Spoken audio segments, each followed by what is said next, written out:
Pourquoi la solitude révèle ce qu'aucune relation ne peut donner?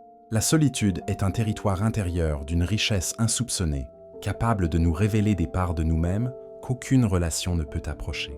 La première révélation de la solution authentique est la rencontre avec notre propre essence. Dans le silence et l'absence de regards extérieurs, nous cessons de jouer des rôles sociaux. Nous déposons les masques pour redevenir simplement nous-mêmes. Cette rencontre, parfois déstabilisante au début, est pourtant la condition d'une relation authentique avec les autres. Comment prétendre être vrai dans nos interactions si nous fuyons constamment notre propre compagnie? La solitude nous enseigne également l'autonomie émotionnelle. Combien de relations deviennent toxiques parce que nous y cherchons désespérément ce que nous devrions d'abord trouver en nous-mêmes? La validation, la sécurité, l'estime de soi, lorsque nous apprenons à les cultiver intérieurement, nos relations extérieures se transforment.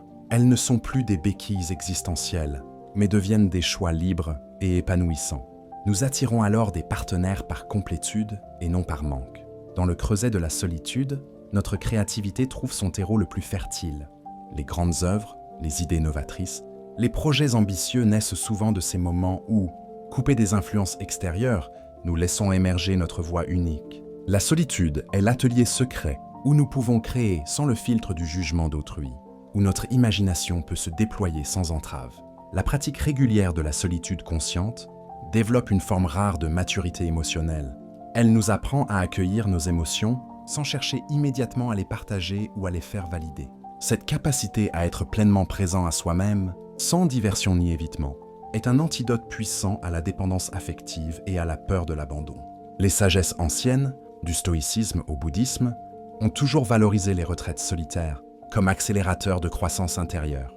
Elles permettent de distinguer clairement nos véritables aspirations des attentes sociales que nous avons intériorisées. Apprivoiser la solitude, c'est découvrir que nous ne sommes jamais véritablement seuls. En nous reconnectant à nous-mêmes, nous renouons avec une présence plus vaste, celle de la nature, de l'univers ou simplement de la vie dans sa plénitude.